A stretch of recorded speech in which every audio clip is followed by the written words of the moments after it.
Bonjour à tous, aujourd'hui dans cette nouvelle vidéo de cours d'éducation morale et civique, je vais vous présenter certains aspects importants qui pourraient faire guise d'exemple dans tout sujet traitant de la bioéthique, l'une des notions importantes à connaître de ce sujet. Alors avant de nous pencher sur les débats actuels concernant cette discipline, et je sais qu'ils sont nombreux, arrêtons-nous sur son histoire et son étymologie. Donc qu'est-ce que la bioéthique ? Donc le terme bioéthique vient de bio, qui veut dire vivant, et de éthique, qui signifie ce qui est bon et utile pour l'homme. En définition, donc on peut dire qu'il s'agit d'une forme de morale qui vient cadrer les recherches et les pratiques médicales appliquées aux êtres vivants. La bioéthique s'intéresse donc aux activités médicales et de recherche qui utilisent les éléments du corps humain. Alors par exemple, on pourrait citer la greffe d'organes, de tissus, greffe de cornée, greffe de peau, greffe de moelle osseuse. Il y a également l'assistance médicale à la procréation, la fameuse PMA, qui fait tant débat et qui fait appel aux dons d'ovules et de sperme. Ou encore le dépistage de maladies faisant appel aux gènes. Cette science cherche donc à répondre le mieux possible aux questions soulevées par le progrès scientifique et technique, au regard des valeurs de notre société, tout en garantissant le respect de la dignité humaine et la protection des plus vulnérables contre toute forme d'exploitation. Cette question de respect et dignité est en rapport avec l'histoire. La bioéthique est née des suites des conséquences de la Seconde Guerre mondiale, lorsqu'au cours du second procès de Nuremberg qui a été organisé en 1946, les médecins des camps de concentration, dont le plus célèbre, le terrifiant Joseph Mengele, qu'on surnommait l'ange de la mort, furent condamnés à mort pour avoir mené des expériences médicales sur les humains. Ce procès a permis de faire apparaître une législation dès 1947 qu'on a appelé le Code Nuremberg, où l'on précise que le consentement de chaque personne doit être absolu lorsque l'on pratique un acte médical sur lui-même. Puis il faudra attendre 1994, avec les progrès dans les domaines technologiques et médicaux, pour voir apparaître la première loi bioéthique en France, qui va rendre le corps humain inviolable, stipulant qu'il ne peut être l'objet d'un commerce ou d'une vente. Ainsi, on condamne tout recours à l'achat d'organes pour pouvoir survivre. Entre 2004 et 2013, des modifications et améliorations sont apportées à cette loi, en interdisant notamment toute expérience de clonage sur l'homme, en modifiant les conditions à l'accès à la procréation in vitro, puis enfin en obligeant à organiser des débats citoyens en cas de sujet lié à la bioéthique. Ces débats ont conduit également à apporter une nouvelle modification des lois bioéthiques en 2020, aujourd'hui en suspens, pour que les couples de femmes puissent à leur tour accéder à la fameuse PMA, procréation médicalement assistée, sujet qui reste encore aujourd'hui polémique. Alors on l'a vu, le besoin de légiférer régulièrement sur les questions bioéthiques montre le caractère polémique de ces sujets qui divisent souvent l'opinion. Donc nous allons examiner à présent certains cas qui vont justement, qui peuvent venir illustrer ces questions éthiques qui créent de très fortes crispations dans notre société. Et pour commencer, la question autour de l'euthanasie. Peut-on choisir librement sa fin de vie ? Donc l'euthanasie signifie bonne mort. Il s'agit d'un acte pratiqué par un tiers, en règle générale un médecin, qui va provoquer la mort d'un individu atteint d'une maladie incurable pour pouvoir abréger ses souffrances à la demande de ce dernier. Certains vont alors parler de suicide assisté. En France, cette pratique est interdite, si l'on parle en tout cas d'euthanasie active. Mais elle autorise ce qu'on va appeler l'euthanasie passive depuis la loi de 2005, qu'on va appeler la loi Leonetti, c'est-à-dire l'arrêt des traitements à la demande du patient.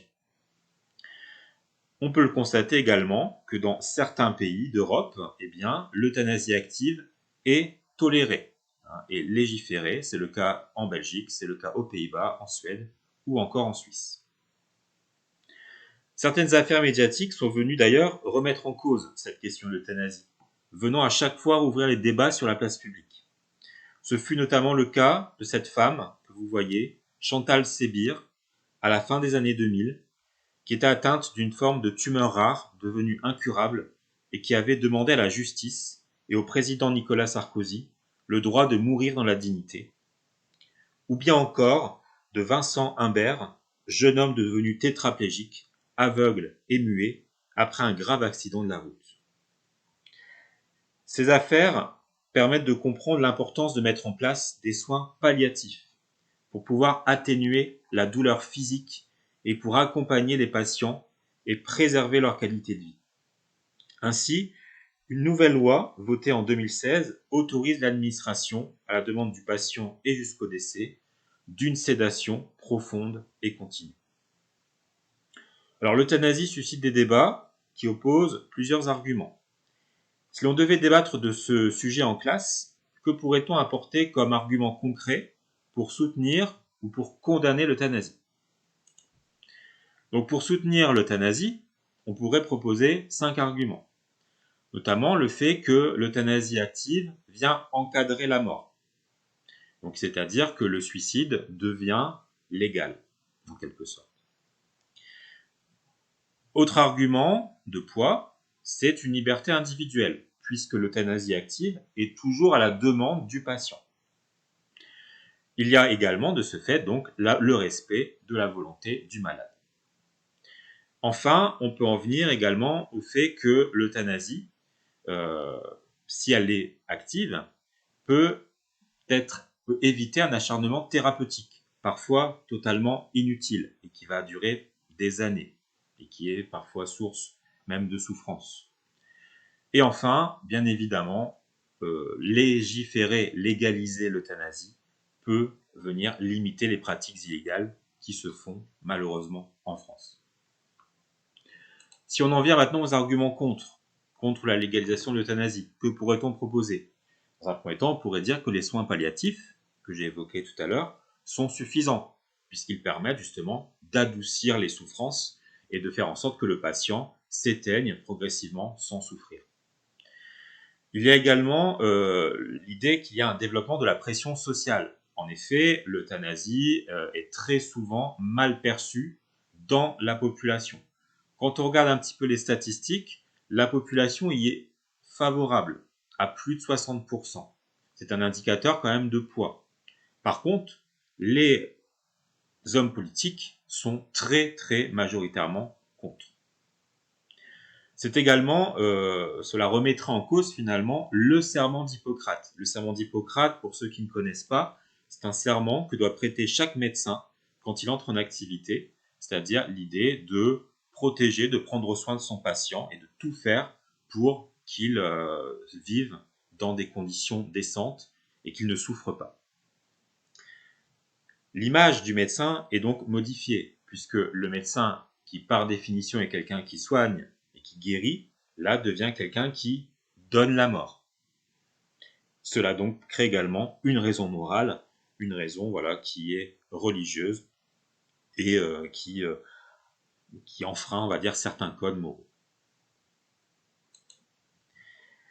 Deuxième cas qui peut être interrogé, c'est celui des bébés médicaments, qui est une pratique de génétique humaine qui intéresse et qui inquiète surtout l'opinion.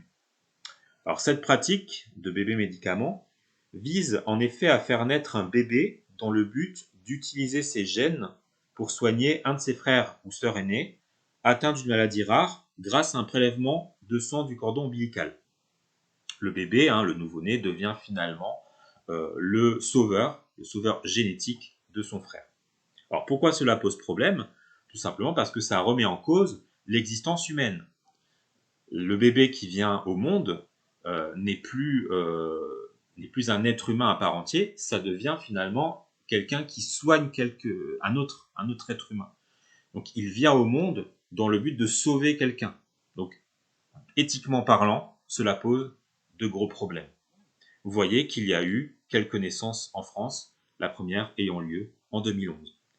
En 2019, l'Assemblée nationale a voté un amendement qui met vraiment un terme à cette pratique, estimant que cela posait beaucoup trop de questions éthiques.